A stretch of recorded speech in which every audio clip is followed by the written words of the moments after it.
What is good, people? Welcome back to the channel. KG is back, and we are back after a few days. Was it a couple of days? I don't know which is which. I did put out a post yesterday just saying I was going to go live yesterday and just talk about things with people, but there was genuinely nothing to talk about. We have a couple of links that we've been linked with previously. Some are going off the board, as been the story so far this summer.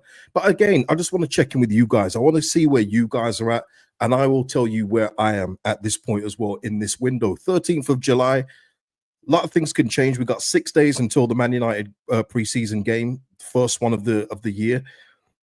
Are we going to do business between now and then? I would hope so, but we're going to speak about this through with each other. I've put a poll up in the chat.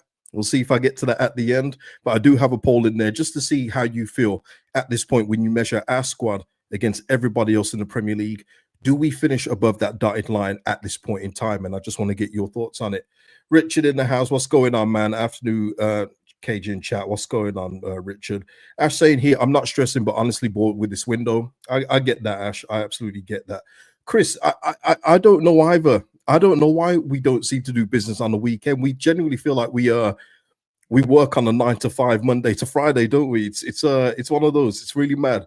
Lewis here saying I'm getting nervous. Okay. And listen, man, just shout out to everyone in here. Isaac's in the house. Isaac saying here, Henderson is Milne. Well, okay, Isaac, he's going to Brentford. I know they play red and white stripy. You got the wrong one, brother. You got the wrong one. But we'll speak about that in a bit. There's a reason why Jordan Henderson's my thumbnail today. Big reason why, because we're going to have to drag somebody down, you know, below that dotted line in order for at least us to stay up. I'm sure Sunderland are looking like that the same as well, along with Burnley. But I'm looking at a team and I can't shake the feeling that they're going to be struggling this year. And I want to get into that in the stream as well. Hyru here. Oh, what are we saying, Hyru? Need some signings, Leeds. My birthday's tomorrow. Well, happy birthday for tomorrow, Hyru, in case I don't catch you tomorrow. Chris here saying, not stressing still a long way. Okay, got it. Not stressing, still a long way to go. I trust the 49ers. Some punctuation there, Chris, but I appreciate you. Yeah, listen, there is a long way to go, people. There is a long way to go. But what I will say is I was going to do a video yesterday, but when I saw this post on IG, what can I say? How can I put this in how I'm feeling? I'll try and explain it the best way I can possibly. When I saw the Leeds United official account put out Meslier and a montage of Meslier pictures and with working hard or whatever the caption was, I kind of just went into a mode of, I don't know if we're taking this seriously or not. So I can't myself, I always tell you guys, control the controllables. I'm not going to get upset if Leeds United are going to go down this path of not taking this window seriously and me just blowing a gasket. Now, it would be great for YouTube because people love to tune into idiots losing their heads. I'm not going to do that. I've done it before when I wish the club would match my ambition as an ambitious fan. But if they're not going to take it seriously, why should I? Now, this could be propaganda. People will say they're probably posting pictures just to let you know that they're out there. You know, clubs come and buy him. He's training, he's fit. But we don't do that here. We haven't done that. We've been putting out these pictures season after season. These players have stayed year after year. That I don't think it's propaganda for me. I think it's to get the fans. So, hey, it's Elan. Hello. There's a reason why they didn't put this one on X, by the way. It was only on Instagram. So I've just gone to the place of, if this is how we're going to move, I know what the outcome's going to be and I can accept it.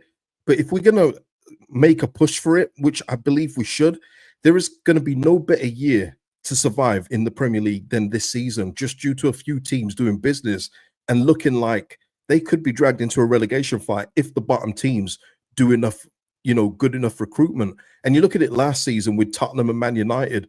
If the bottom three teams were as competitive as years past, where people would need 40 points to stay up, there's a possibility that Tottenham could be in the Championship this season.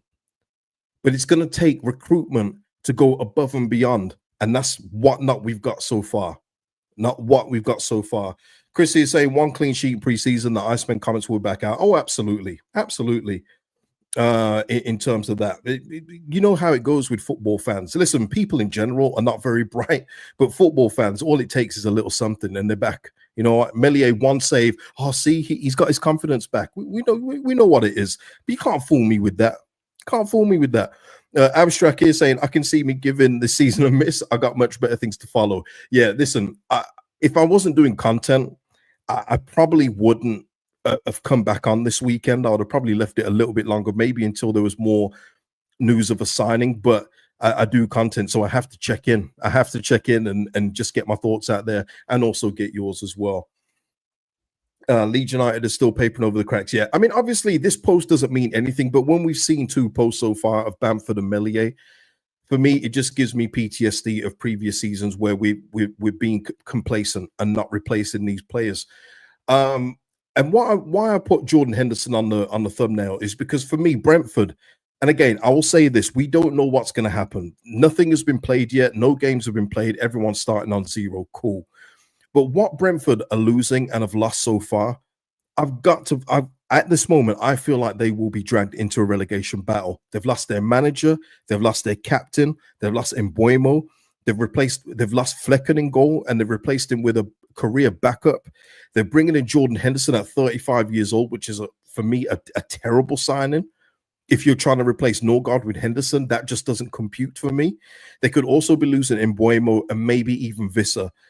And just with all due respect to Brentford, when you hear their fans talk, it's kind of like, well, you know, if we get relegated, it's not so bad, and you know, we've enjoyed the ride. I mean, I just can't go with that chat. Honestly, just hearing that kind of talk irks me. You don't survive all these years in the Premier League just to then give it all away and then come down and hope you come back up again. Come on, man. But listen, just going by Brentford's situation, they are primed to be moved into a relegation battle. And again, Keith Andrews, by the way, could work. But everything, when you look at it just plainly put out on the table, you've got to think Brentford as well. And their new kit looks very championship-y too, but that doesn't matter. They could be dragged into it. Wolves could be dragged into it. There's a few teams around it that could be dragged into it, but Leeds United need to do their business first. Need to get their business first in order for me to go, oh, okay, I can see us jumping over this team. Right now, I've got us in the bottom 3. Let me know if you feel any differently. I wish I didn't think so much, and then I could just do the airhead stuff and say we'll definitely survive and just give you no context behind it. But at this point, I've got us in the bottom 3 with the current team that we've got, and this is it. Just, I mean, again, this isn't the hard and fast lineup, but this is what our lineup could look like at this present time. Melier, Bogle, Rodon, Bial, Goodmanson. Well, Bial won't be there for the first game, but you get my drift here. Tanaka, Ampadu, James, Aronson, Ramazani, and Peru up front.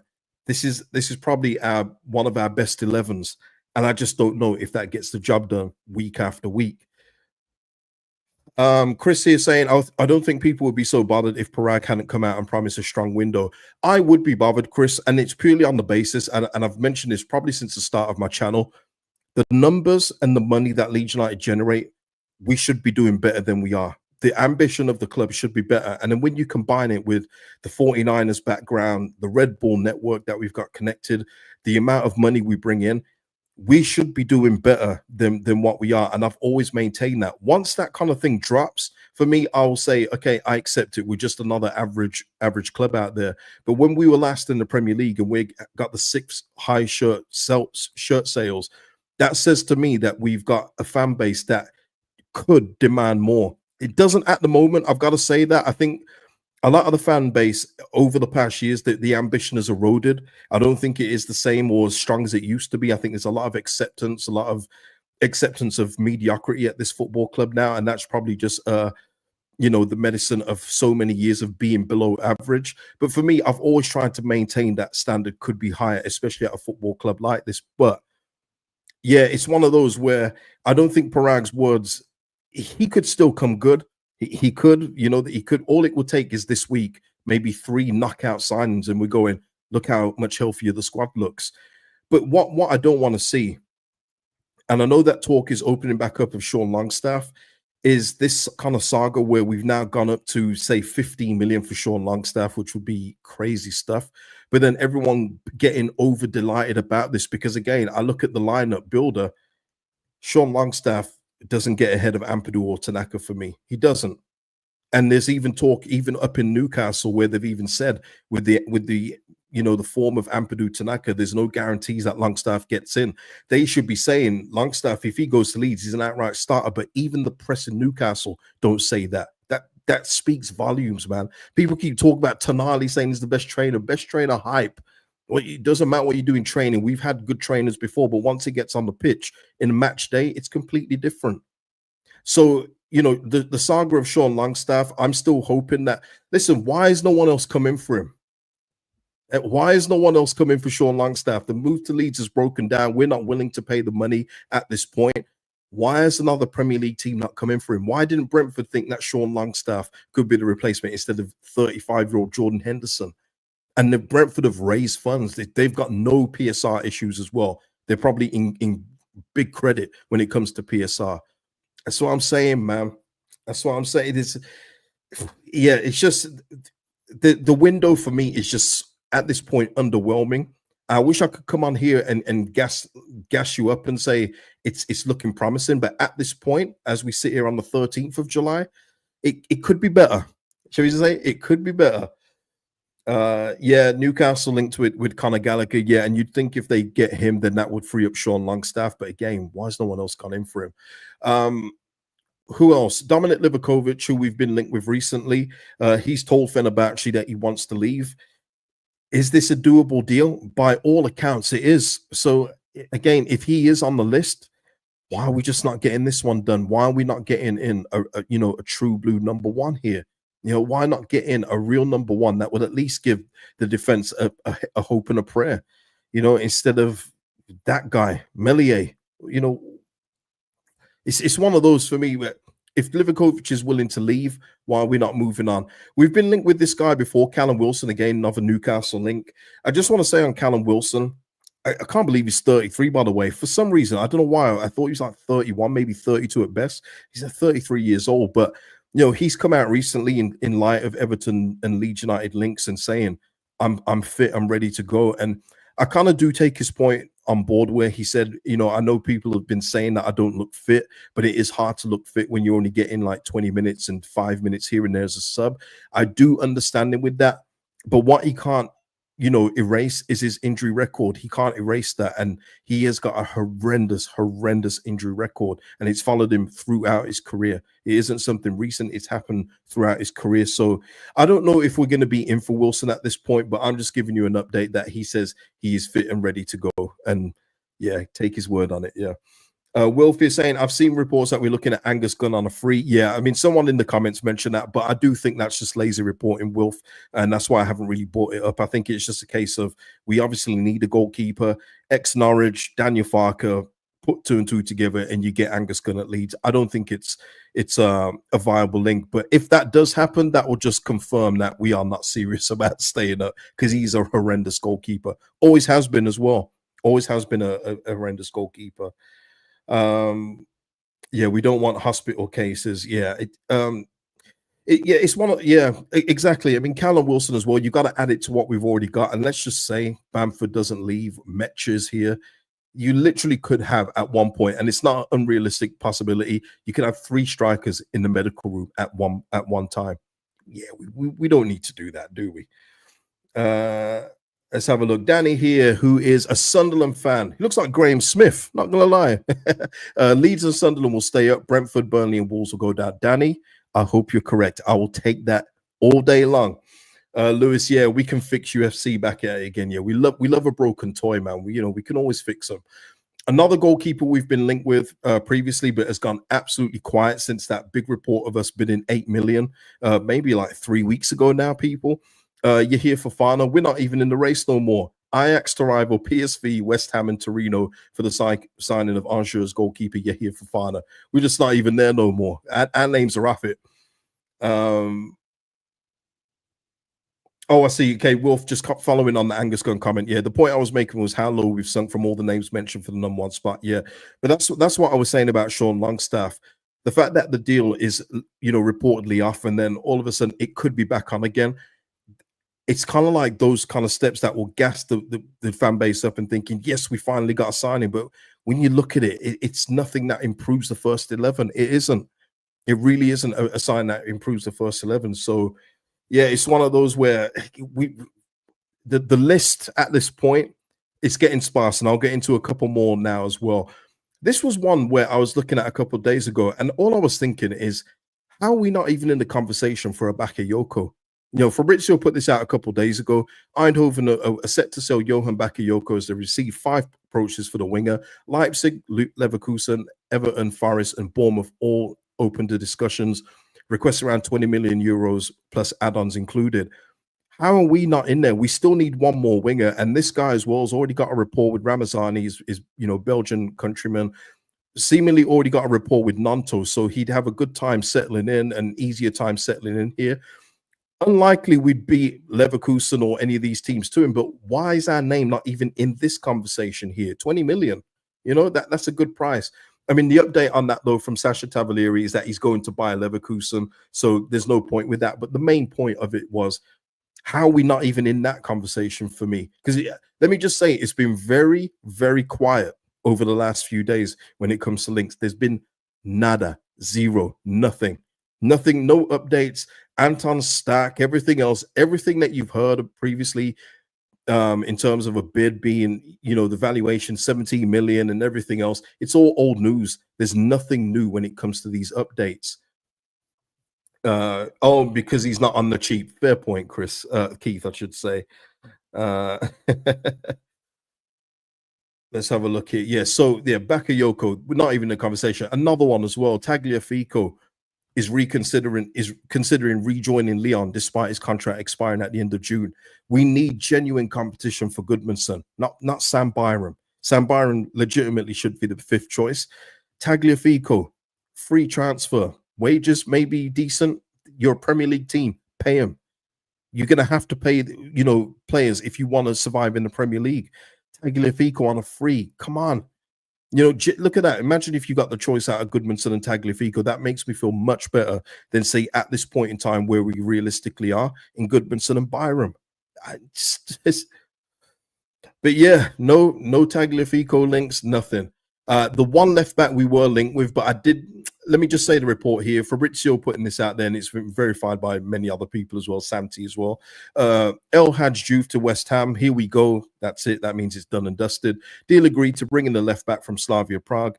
Transfer fee will be 22 million plus add-ons after West Ham improved their bid and everything else like that. So he is done. The link, when I did report this a few days ago, I did feel like it was maybe we put in there just to get West Ham to get a move on in this, or make West Ham get a move on in this bid. But again, El Diouf, you're talking about a quality left winger there, but with the way that we've been recruiting, it doesn't make sense with what we've done so far. That would mean it's genuine competition for one spot. And I just feel like we're not doing that at this point. I don't feel like there's genuine competition in every single spot. I mean, it's not even close that there isn't. But this is why it didn't make any sense to me. It was an initial bid anyway of 17.25 million they'd want. And after we've just spent near 10 million on Goodmanson, I didn't see us spending nearly 30 million on 2 left backs. So listen, El Hadj Diouf going to West Ham, that should be a good signing for them. But again, I look at West Ham under Potter as a team that could be around where we are if we can drag them in. If we can drag them in, I feel like we can bring them in. But until we improve this team, we're not dragging anyone in. All right. Russ saying here, I've stayed away from updates this weekend. Actually got a sore neck looking at my phone. Yeah, no, listen, you know what? I've been taking it pretty easy this weekend, man. Like I say to you, since the whole Melier post on IG, and it hasn't dominated my weekend. I don't want you to think that I lost sleep over it. I've just been enjoying doing other things. I've been enjoying doing other things, watching other things, and just getting on with other stuff, man. Because you can only take it as seriously as your football club's taking it seriously. That again, I say all the time, it can change on a dime. This stream could finish and we're linked with, we've had a deal agreed for Kalimuendo or someone like that. Awesome. That means we're moving on a bit. But until they're moving a bit more seriously, I'm going to take it as it is right now. All right. It looks like we're going to enjoy a year up, bounce back down, and try and strengthen that way again at this point in time. Okay. That's all. Russ here saying, just saying, bang on KG. Yeah, you just don't stress about it, man. I'm not gonna say it's not annoying, or at least for me disappointing. Especially with the, when you do the transfer wish list at the start of the summer and you're putting out all these names and you're like, ooh, imagine these players, and you're not even anywhere near these players. It's like, okay. And just quickly on this one, Fabrizio did link us to this Lovro Galic. I mean, this must have been a month ago. A young defender from Slovenia as well. It was when we were linked with Biol. He's going to Belgium, so he's not going to be signing for Leeds United. Don't even know if he'd have been a first team. I think it would have probably been for the under-21s, but he has chosen to develop in Belgium. And you can see why Belgium have got a very good rate at this point in time of developing talent, and he's chosen to go there. So fair play to him. Let's have a look here. J-Dog here. We've signed defensive players because they tend to be cheaper. Coincidence? No, I just think that they wanted to get, the defense sorted in first. I don't believe in this thing, though, about we've been building out from the back. I think that's rubbish because the first player we signed was Mecha, who's a striker by all means. But yeah, I think they just wanted to get that done. But if they were really building from the back, people, we would have got a goalkeeper by now. We've had a short list of about 10 goalkeepers, very affordable. At least to my knowledge, they're affordable. We don't know what Leeds United have got. That's why I say to people, when you're hearing stuff about we've got 150 million to spend or 30 million to spend on each player, I say, don't believe all those reports, man. They're guessing. Nobody knows what we've got except for the 49ers. And it is as simple as that. We don't know what we've got for each position or for each player or what we value each player that we're bidding for. So there'll always be a limit of what the club will want to spend on a player. That doesn't mean that they haven't got the money to actually buy the player. Like with Diarra, maybe, even though Diarra made it clear he wasn't going to come here, he chose Sunderland. He was saying, we weren't going to go above a certain amount for him. And that's fair enough. But at some point, you're going to have to pay serious money. You're a Premier League team. You're going to have to pay serious money to get in a target that will get you above the relegation line. Otherwise, we're going to be recruiting players like Sean Longstaff or whoever else we've been linked with lately who've just been very, very underwhelming just to finish in the relegation zone. Brian C saying here, risky tactics don't always work out, but I remain hopeful. Are you talking about recruiting in terms of the recruitment? Because at the moment, it sounds like it feels like we're going to build like a real brick, house of a team. It'd be very hard to beat, but it's only going to work so much until you have to put the ball in the net, and we haven't done enough there. What we said here? Who's got that? Okay, right. Have I missed something here? Leeds. We never had player pulling problems with Bielsa. I mean, we did. Again, that's rose-tinted glasses stuff. Leeds, we didn't get a couple of players just because our profile wasn't big enough. The Bielsa thing probably got us a bit more of a conversation. It's fair to say, like with a Rodrigo de Paul. But you think about him, he didn't come. Charles de Ketelaere didn't come. Who else didn't come here? Gakpo. And that was more on a basis of his faith. If you remember that story, really, really crazy story. But if he had scored, 2 goals, he would have joined Leeds and not Liverpool or something like that.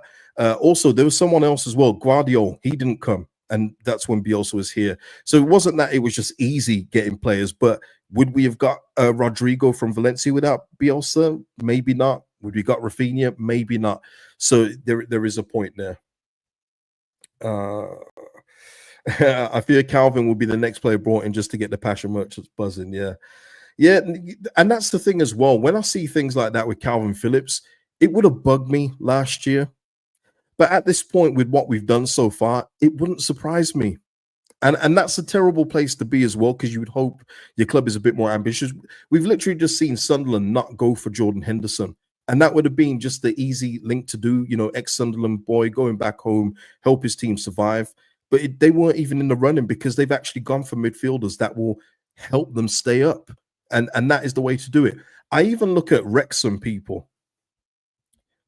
And you look at Wrexham and what they've done, and that Mullen guy up front for them, who's been an integral part of what they've done through the leagues, they've sent him on loan to Wigan because they want to get promoted to the Premier League.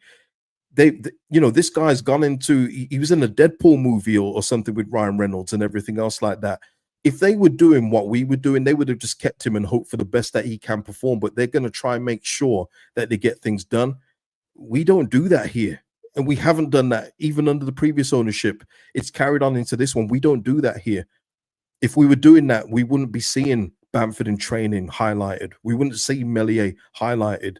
Jack Harrison even having a sniff at being at this club again. We don't move like that. This club isn't ruthless enough.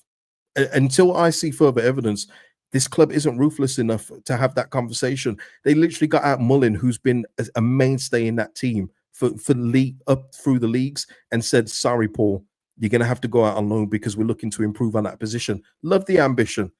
It's just not going to happen here. Yeah, Birmingham have been doing better recruitment than us. Sheffield White's here. I mean, you've been very persistent with this in the comments, so I will put this this up. Underwood has been the biggest mistake the 49ers have made. Absolutely terrible appointment. It's not looking great so far, but like I say, when I say this in one instance, I'll say it in another. Things can change very quickly in football, and I just hope they do, people. That is my hope. I hope they do change. I hope we see both movement in and out, because I do think that the lack of movement out is hurting us bringing players into, as we're trying to stick to whatever it is, certain restraints, certain budgets. It would help if they started to get a little bit more aggressive with the players that need to be moved out, but they're not going to do that here. I literally spoke about this in the last video I did, and I just don't think they do it here, man. Yeah, very soft, very sentimental, very you've been here for a while, let's give you another chance kind of club. It seems that way, but I'm not just going to put this on the club, because if the fan base were a little bit more like that as well, more ruthless, then maybe they'd have more urgency to move these players on. But you've seen it in the comments about Bamford, fans talking about him possibly scoring 10 to 15 goals again. You know, the club is just like, well, we don't need to move him out. The fans want him here. We'll keep him here, you know, until he's missing from 2 yards again and everyone's on his back again. But yeah, what can we do, man? If we had someone real ruthless in charge of recruitment, I'd be more hopeful. I would say that. I would say that. But yeah. Carl here saying here, we need a couple of big signings to show intent, or else we could get rejected if an opportunistic signing comes available later in the window that we would want. Yeah, that I've said this from the very beginning of the window. You sign quality players, other quality players will follow. It's simple science, simple maths. It doesn't take a genius to work that out. But if you've only signed what we've got so far, and then late in the window, like a top winger becomes available, and he's got a choice out of us and say other clubs that have recruited a bit better, best believe he's going to go elsewhere. Again, that shouldn't surprise anybody, but yeah, that's how it goes.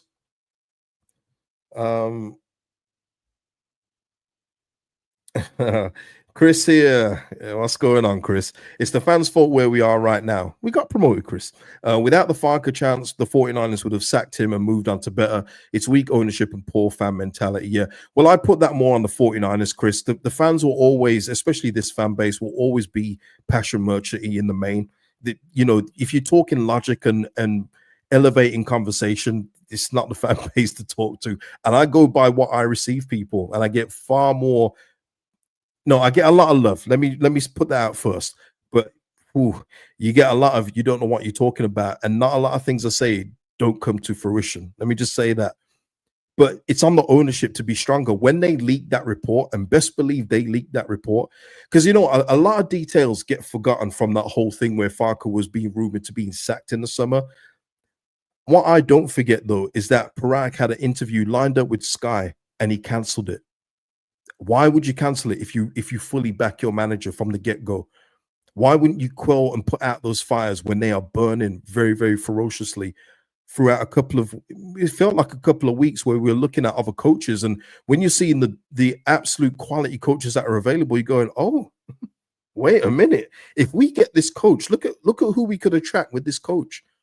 And it made you think, if you weren't a Farker, believer, or Farker central at this point, because some of you are really going hard for him, and that's up to you. Do you? But when it was that couple of week window, it was kind of like, wow, we could really get in another coach here and have a legitimate shot of signing players that we probably can't sign under Farker. But then they decided to keep him when they saw the general backlash for it, and you can't sack him once you've gone up. on that basis, people, you can't then not play the players that got you promoted. If you're going to be on that kind of temperament, it's the same thing for me. Why are you replacing the players that help get you 100 points then? Surely they can do the same job in the Premier League if that's the case. But it doesn't work like that, as we know. But yeah, they missed their opportunity, man. They missed their opportunity. But as I say, I mean, I know I see a lot of this as well. I don't want to, you know, drive that train, but I want it to work out for him, because if it works out for him, it means we're doing well in the league. And that's all I want. That's all I ask for. I got nothing against Farke. I just don't think he's a very good coach. And there's nothing wrong with that. You know, evidence will tell me this season how good of a coach he is when he isn't a front runner in the league, when he's going to have to tweak tactics, when he's going to have to play different formations. That will then tell me, all right, I got it wrong. And I will come out and say it. I got no problem saying that. But he's going to have to change a few things this season if he's going to be successful. What is that? Isaac saying here, good point. I think we need a better manager that can attract quality players. What are other people saying in the chat? Whoa, Jay Racer. All we want is Farke to prove us wrong, Chris Benoit style. Oh, hold on, man. I don't know. I don't know about that. What do you mean by that? What do you mean? Ashley is saying, I don't think Farke sees out the season. I just hope I'm wrong. Me too, man. Me too. Because if he doesn't see out the season, it means we're doing poorly. Because the 49ers, by all accounts, will give him all the, you know, the room to survive and everything else like that. And I hope he does. But when you're just looking at again, if you want to look through the Premier League, Keith Andrews aside, Scott Parker maybe, what other coach does he measure up to? And I'm willing to hear it out in the chat if you've got him. Maybe Graham Potter. I've been very consistent with that with Graham Potter, though. I don't really. I think he's okay, but I saw Brighton get much better when he left. You know, didn't pull up any trees at Chelsea. You know, yeah. I mean, who does Farke measure up to tactically in the Prem? And it's a fair question, isn't it? Gareth Southgate waiting in the wings. Imagine that. J-Dog saying, as thing goes, Farke has an excuse because he hasn't been backed near enough yet. Yeah, I'd agree with that, J-Dog. But again, if he's one of those that if he comes out in press conferences, which I'm assuming will start soon, you know, ahead of preseason maybe, and he says Mellier's been given another chance and Bamford has come back in the best shape of his life. Jack Harrison wants to reintegrate himself and fight back for his place at Leeds United, then you got to put it on him. But I still don't put it fully on him at that point. I put it on the 49ers. I have to, because they should be the ones looking at it going, why are you trying to keep these players? But if they're going to do that and back him fully, they take a lot of the accountability for me, not Daniel Farke. What I want to see different from Daniel Farke is just different tactics on the pitch. Don't join, Ryan. You know what the thing is, man, I hate how this. I really hate how this stream is sounding. But I'm just speaking realistically from where it is. I'm not.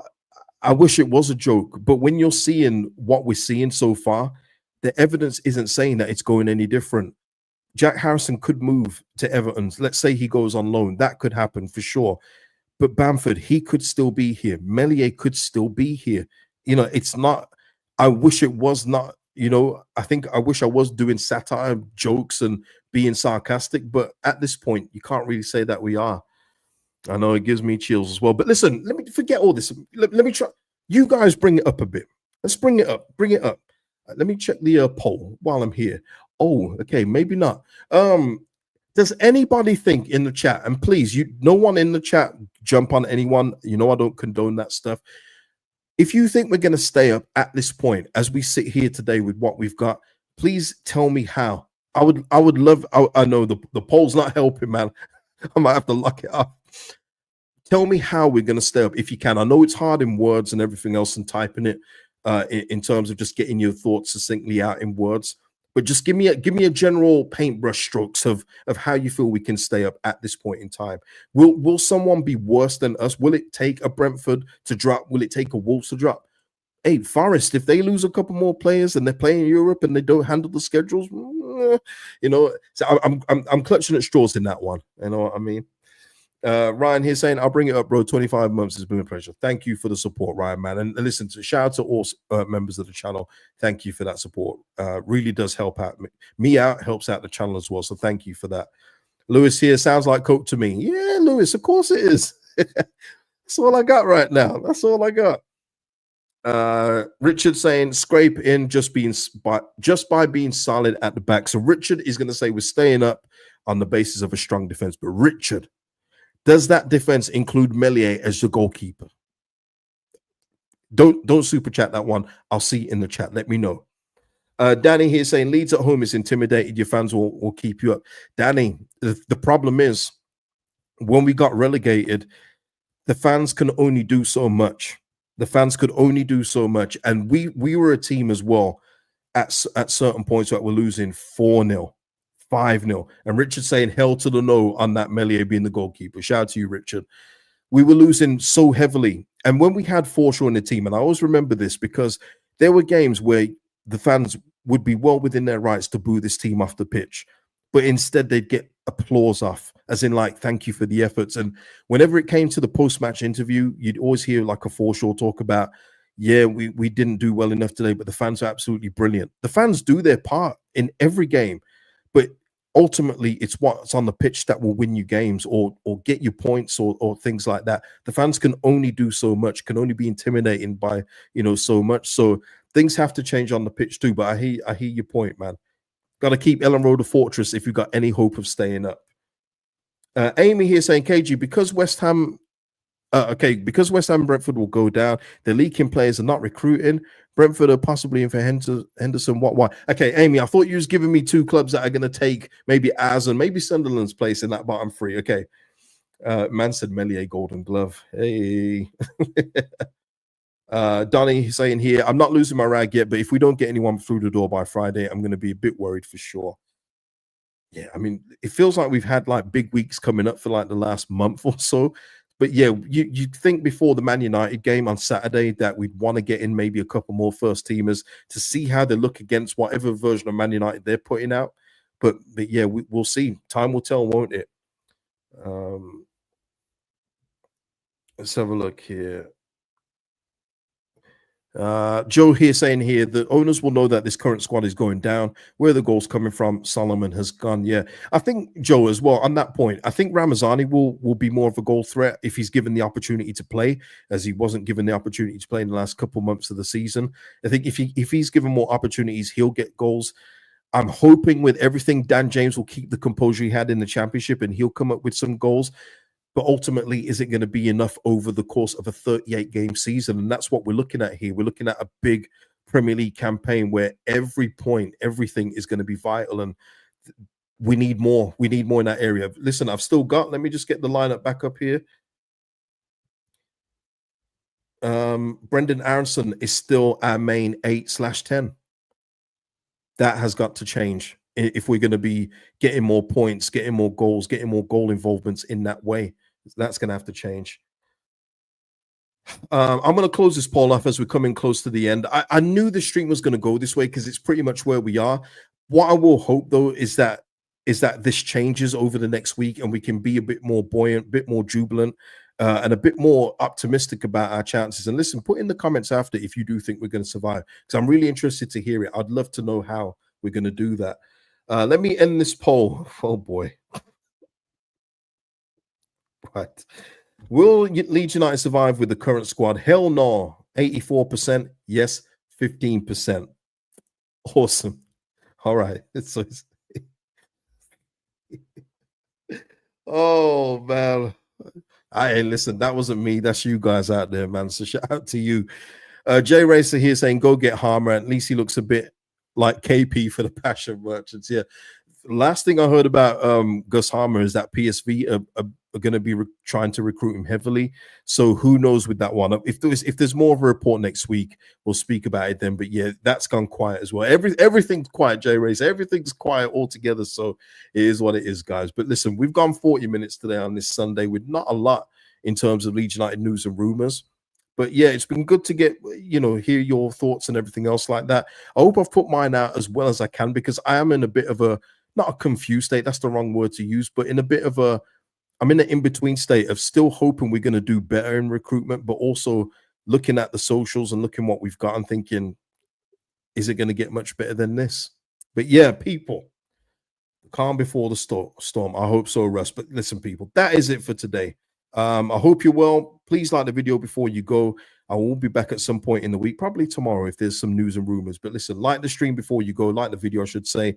Helps out the channel immensely, and it's free to do. Guys, see you in a bit. 5 stages of grief. Oh, I've been there, Lewis. See you in the next one. Peace out.